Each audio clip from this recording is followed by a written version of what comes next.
반갑습니다. 여신의 정석 2권 기타 여신 일반 사항 및 신용정보에 대하여 강의를 맡게 된 도제일가자입니다. 지난 시간 여신의 정석 1권에 이어서 금일은 2권을 할 차례인데요. 1권에서 전반적인 여신의 총론을 열었다고 하면 2권부터는 세부적으로 각 단계별로 필요한 사항에 대해서 열거해보도록 하겠습니다. 먼저 이번 장에서 여러분과 함께 공부해볼 내용은 다음과 같습니다. 여신 신청 시 징구 서류, 그 다음에 대출 의향서, 대출 확약서, 그 다음에 승인 후 여신을 어떻게 처리를 할 것인지, 또한 대출 계약 철회 제도와 여신의 이수관, 그 다음에 주택 신보 출연금, 그 다음에 수입 인지에 대해서 알아보도록 하겠습니다. 그리고 본 2강의 마지막 시간에는 전반적인 신용정보에 대해서 파악을 해보도록 하되, 먼저 신용정보관리규칙과 각종 신용정보 관련 동의서에 대해서 여러분들과 함께 알아볼 수 있는 시간을 가져보도록 하겠습니다. 이번 장에서 할 내용은 굉장히 심플하고 한 번만 보시면 이해할 수 있는 내용이기 때문에 본 강의를 들으시면서 해당 내용을 잘 숙지하셔서 업무 처리하는데 도움이 되시길 바라겠습니다. 먼저 1장 기타 여신 일반 사항입니다. 손님께서 상담을 마치시고 여신지원에 대한 전반적인 타당성이 인정이 되었다면 융자 상담을 완료한 건에 대해서 손님으로부터 신청 서류를 접수하여야 합니다. 그렇다면 신청 서류를 접수 시에는 어떤 서류를 받을지 당액 내규에서 정하는 바에 따라서 본 강의를 시작하도록 하겠습니다. 먼저 여신 신청 시 징구 서류입니다. 크게 개인 고객과 기업 고객으로 분류할 수 있는데요. 먼저 개인 고객 여신 신청 시 징구 서류입니다. 개인 고객이 작성하셔야 될 서류는 채무자와 연대보증인, 담보제공자가 있습니다. 먼저 개인 CSS일 경우에는 채무자로부터 융자 담당 신청서와 신용정보조회 동의서 3번, 5번, 그 다음에 상품 관련 동의서를 필요시에 받습니다. 여기에서 제일 중요한 것은 융자 상담 신청서와 신용정보조회 동의서, 개인 신용정보조회 동의서 및 개인 신용정보 수집 이용 제공 동의서, 흔히 저희가 3번, 5번이라고 하는 것을 받는 것이 제일 중요합니다. 또한 본건 대출에 연대보증이 있을 시에는 연대보증인으로부터 연대보증 및 담보제공 제3자 신청서, 그 다음에 연대보증인에 대한 신용정보조회 동의서 3번, 5번을 받는 것이 중요합니다. 마지막으로 담보제공자가 있을 경우입니다. 담보제공자가 있는 경우에도 연대보증 및 담보제공 신청서 및 그다음에 신용정보 수집 이용 제공 동의서를 받으셔야 합니다. 큰 틀에서는 채무자, 연대보증인, 담보제공자로 분류되어 있고 각 구분에 따라 받으셔야 될 서류가 조금씩 다릅니다. 다만 여기에서 중요한 것은 융자상담 신청서 3번, 5번 각종 동의서, 연대보증인 및 담보제공자는 연대보증 및 담보제공 신청서와 각종 신용정보 제공 동의서를 징구하시는 것이 가장 중요합니다. 다음으로는 개인 고객 관련 징구 서류입니다. 먼저 인적 사항에 대해서 징구해야 될 서류는 크게 본인 확인을 할 수 있는 신분증, 주민등록증, 운전면허증 등이고요. 그 다음에 해당 급여소득자일 경우에는 재직증명서 및 재직확인 서류를 받으시고, 사업자일 경우에는 사업자 등록증을 받습니다. 또한 전문 자격증을 가진 사람일 경우에는 자격증을 확보하여 인적 사항에 대해서 정확하게 정의하시기 바랍니다. 또한 두 번째로 재무 상황입니다. 신용대출이나 모든 대출에서는 현금 흐름이 가장 중요하다고 볼 수 있는데요. 여기에 보시면 재무 상황을 개인 고객으로부터 확인할 수 있는 서류의 종류가 잘 나와 있습니다. 근로소득 원천징수 영수증, 소득금액 증명원, 급여 이체 내역, 급여 명세서, 그 다음에 그 밖에 소득 확인 서류가 있습니다. 또한 본인이 현재 소득뿐만 아니라 기존에 보유 중인 재산에 대해서도 확인할 수 있는 서류가 있는데요. 재산세 과세 증명서, 재산세 납부 영수증, 부동산 등기사항 전부 증명서가 있습니다. 그리고 타 금융기관에 대한 여신 및 보증 채무 내역을 확인하기 위해서 해당 금융기관으로부터 금융거래 확인서를 받으십니다.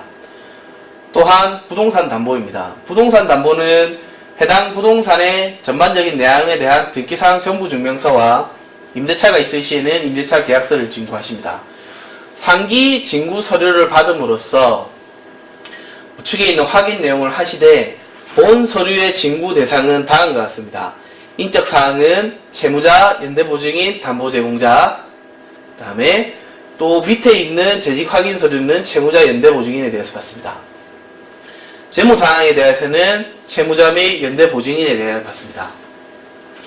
담보제공자는 채무자, 연대보증인이 아닌 담보를 제공하는 사람으로부터 부동산 담보에 대한 서류를 징구를 하시고 확인을 하시면 되겠습니다. 두 번째로 기업 고객 작성 서류입니다. 동장 또한 채무자, 연대보증인, 담보제공자로 구성되어 있고요. 채무자로부터는 대출 차입 및 지급보증 신청서를 징구를 하시고 개인 CSS 대상일 고객이 개인 CSS 대상일 경우에는 융자상단 신청서를 징구를 하십니다. 다음에 채무자로부터 신용정보조회 동의서 3번과 5번을 징구하시도록 합니다. 다만 기업 고객일 경우에는 사업계획서를 반드시 징구하셔야 합니다.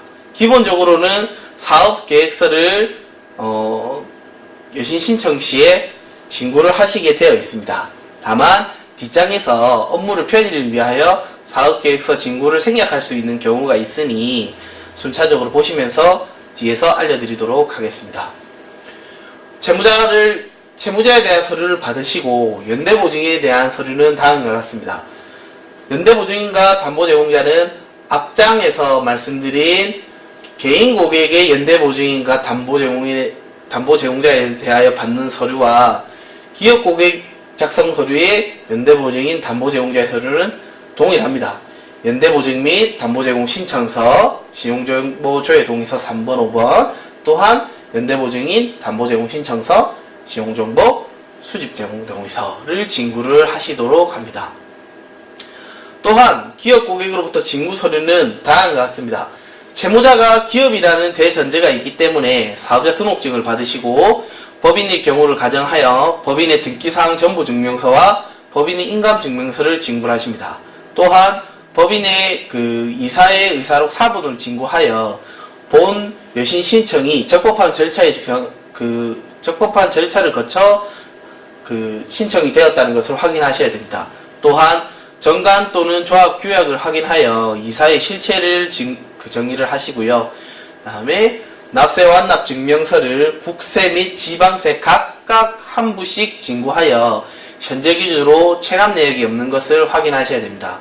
또한 동시에 동서류를 요청하시면서 신용조사에 필요한 서류를 제출받으셔야 합니다. 연대보증인인 경우에는 다음과 같습니다. 연대보증인은 인적보증인으로서 소득증빙자료 등 기타 연대보증인의 채무상환 능력을 확인할 수 있는 서류를 받으시면 되고요. 그 다음에 담보제공자는 담보제공자가 소유하고 있는 부동산에 대하여 토지 및 건물에 대한 등기사항 전부증명서와 토지대장, 건축물관리대장 등 담보감정에 필요한 서류를 제출받도록 합니다. 하단에 보시면 제가 조금 전에 말씀드린 채무자의 사업계획서에 대한 생략 가능한 경우가 있습니다. 개인 CSS인 대상인 경우 당자대출, 종합통장대출, 상업보험 할인, 본인 명의 수신담보대출, 건당 5억 원 이하의 운전자금 여신, 3개월 이내 운전자금, 지급보증, 기업 구매자금 대출, 전자방식 외상매수 채권담보 대출, 무역금융 등은 사업계획서를 징구 생략하실 수 있으니 동규정을 잘 참고하셔서 고객 상담 진행하시기 바랍니다.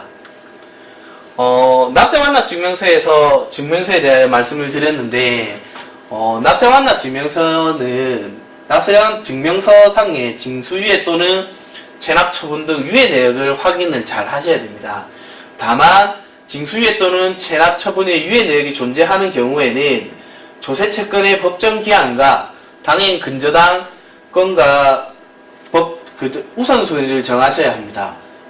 동 내용에 대하여 납세완납증명서상의 징수유예나 체납 처분유예가 있다고 하여 별도의 정결권이 제한이 있는 것은 아니나 채권 보존에 불리한 경우가 발생할 수 있으니 실무상 주의하시기 바랍니다. 또한 증명서 하단에 있는 발급일과 유효기일 30일 이내인지 반드시 확인해. 실무적으로 이 부분이 제일 많이 틀립니다. 왜냐하면 대출 신청을 받으실 때 징구를 하시고 고객과 대출 금액이나 신청 조건을 조율을 하면서 실질적으로 대출이 30일 이후에 기표가 되는 경우가 발생할 수도 있습니다. 그래서 신청하실 때 납세증명서를 한번 받으시고 그 다음에 유효기일이 지났다고 하면 납세증명서를 한 번 더 징구를 하셔서 규정상 문제가 없도록 지급을 하시기 바랍니다. 그 다음에 증명서 중간에 유효기일을 정한 사유란에 국세징수법에 의한 시행령 11항의 체크 여부를 확인합니다. 해당 여부에 대해서 체크를 하시고 납세 완납 증명서의 유효기간은 그 증명서를 발급한 날로부터 30일 이내로 한다 라고 되어 있기 때문에 체크를 하시되, 다만 발급일 현재 오늘 만약에 고객께서 납세자완납 증명서를 발급하셨다고 하시면 해당 신청인에게 고지된 국세가 있거나 오늘 날짜 기준으로 발급일이 속하는 달에 법정 납부기한이 도래하는 국세가 있는 경우에는 그 법정 납부기한까지 할 수 있다라고 되어 있습니다. 또한 이러한 납세증명서 오징구 사례로 부실 사례가 있는데요. 대출 시급 시에 징수유예 또는 체납 처분유예 내역이 없는 납세증명서 징구를 하였으나 조세채권의 법정기일이 당행 근저당 설정일보다 우선하여 경매배당 시에 조세채권이 1순위로 배당되어 당해 손실이 발생하는 경우가 있습니다. 그러므로 반드시 당행의 근저당권 설정 일자 이전의 납세고지서가 먼저 발급됨에 따라 차주의 미납국세가 당행 채권보다 우선하게 되는 경우가 발생할 수 있으니 실무적으로 주의하시기 바랍니다. 납세증명서의 형식은 이렇게 생겼고요. 채무자에 대한 내용과 증명서의 기간, 그 다음에 미납 내역에 대한 기간이 있습니다. 그래서 해당 납세증명서를 상기는 국세완납증명서고요. 실무적으로 지방세까지 잘 확인하시기 바랍니다. 아까 말씀드린 조세채권과 관련된 업무 내역입니다. 1번 조세채권의 우선 원칙이 있습니다. 국세와 지방세와 같은 조세채권은 부동산 강제집행 절차에서 압류나 교부 청구를 하면 다른 공과금이나 기타 담보 없는 일반 채권보다 항상 우선하거나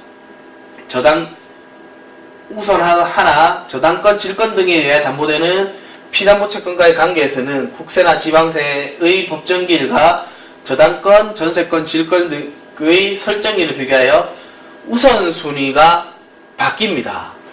굉장히 중요하고요. 다만 실질적으로는 조세 상호간의 우열이 또 발생을 하기 때문에 저희가 고민을 해야 될 것은 조세채권과 당행 저당권과의 저당권, 전세권, 질권 간의 우선순위에 대해서 확인을 잘 하셔야 됩니다. 여기에 보시면 당해세의 특례에 대한 내용이 있는데요. 저당권의 목적재산에 대하여 부과된 국세나 가산금은 저당권 설정의 등기가 조세와 가산금의 법정기일 이전에 이루어졌음을 증명하더라도 저당권에 의하여 담보되는 채권보다 우선한다. 즉 당해세는 저당권보다 우선한다는 이야기입니다. 이 당해세의 종류를 먼저 살펴보면 국세 중에 당해세는 상속세, 증여세, 종부세 등이 있고요. 지방세 중에 당해세는 재산세, 종합토지세, 자동차세, 도시계획세 및 공동시설세가 있습니다. 당해세는 최우선 순위 임금채권과 소액임차인의 보증금을 제외하고는 어떤 채권에도 우선하여 배당을 받습니다. 즉 저당권 설정 후에 취득한 양수인에 대하여 부과된 상속세 및 증여세는 당해세가 아닙니다. 한번 당해세 특례에 대해서 잘 한번 보시고요. 그리고 조세채권의 배당 요구와 조세채권의 법정기일을 잘 확인을 하셔서 실무적으로 문제가 없이 처리하십니다. 다만 이 6번의 실무상 유의사항에 대해서 확인하겠습니다. 먼저 가산세와 가산금입니다. 세금을 납부기한까지 납부하지 아니하거나 부과된 가산세, 가산금은 본세의 법정기일이 아니라 가산금, 가산세의 자체 법정기일에 따라 저당권 일자와 별도로 비교하게 됩니다.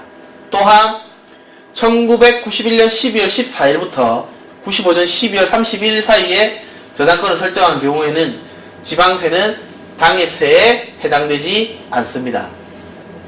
세 번째로 신규 거래처의 대출 취급 시 납세 증명서에만 의존하지 마시고 실질적으로 필요한 경우에는 세무서에 확인하셔서 부가가치세나 법인세 등 신고세의 경우 신고일에 납부하지 못한 경우가 있을 수 있으므로 납세 증명서상의 체감 여부에 포함되지 않으니 확인하시고 지급을 하시는 게 채권 보존에는 지장이 없을 것입니다. 또한 국민연금, 산재보험금, 의료보험 등 공과금은 납부기한 후에 설정된 저당권에 대해서는 우선하고 조세채권에 대해서는 또 후순위입니다. 마지막으로 기존 저당권 말소 후 신규 저당권 설정 시에는 조세채권의 법정기일이 신규 저당권에 우선할 수 있으므로 실무상 유의하시기 바랍니다. 이와 더불어 비회감 기업의 추가 징구 서류에 대해서 확인해 보도록 하겠습니다. 전년도 말 기준 기업 여신이 전무한 신규 여력 중에 여신위원회 부의 대상 비회감 기업의 경우에는 외부 회계감사 보고서를 최초 1회 징구하도록 당행 여신 내규에서는 정하고 있습니다. 다만 외부 회계감사 보고서를 징구를 생략할 수 있는 경우가 다음과 같이 5가지 경우가 있는데요. 먼저 설립일로부터 2년 미만의 신설기업, 특수금융, 그 다음에 동일 기준 전액담보유효과 범위내 여신, 본부시용평가, 재심 포함 A등급 이상의 기업, 마지막으로 연대보증인이 외감기업으로 본부시용평가 등급 트리플 B 등급 이상인 기업에 대해서는 외감보고서를 생략하실 수 있습니다.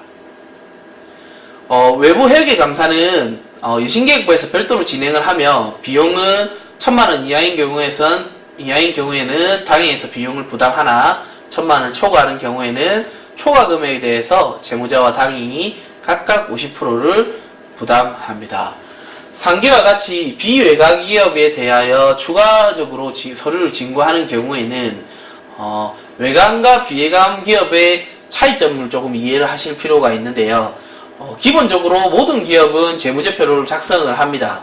세무사가 작성을 하든 회계사가 작성을 하든 재무제표를 작성을 하되, 다만 일정 규모 이상의 자산을 보유하거나 매출액을 일정 규모 이상 보유를 하게 되면 외부 전문 회계 법인에 의하여 동재무제표가 적법한 절차와 정당하게 작성되어 있는지 확인의 절차를 가질 수 있는 게 외감 보고서인데요. 외감기업은 외감 보고서를 작성하는 기업이고, 비외감 기업은 외감 보고서 작성 의무가 없는 대상이라 거액 여신이 나가거나 또는 여신위원회 부의 대상일 경우에는 비록 비외감 기업이라 하더라도 당행 비용을 지급을 하여 외감 보고서를 작성을 해서 해당 재무제표의 정당성 여부를 확인하는 절차를 가지도록 되어 있습니다. 정결권에 보시면 정결권에 소규모 모형, 일반 모형, 외감 이런 모형이 있었으나 최근 정결권 개정 후에는 기업 여신에 보시면 외감에 대한 정결권과 비외감 기업에 대한 정결권의 볼륨이 조금 틀리게 되어 있습니다. 외감에 대해서는 조금 더 정결권을 완화되어 있는 것처럼 외감과 비외감의 차이는 그 정도로 알아두시면 될 것 같습니다. 마지막으로 무간편, 간편 서류 제출 서비스입니다. 기술이 발달됨으로 인해서 고객께서 점점 더 은행에 서류를 직접 가지고 오시는 경우는 줄어들고 있는데요.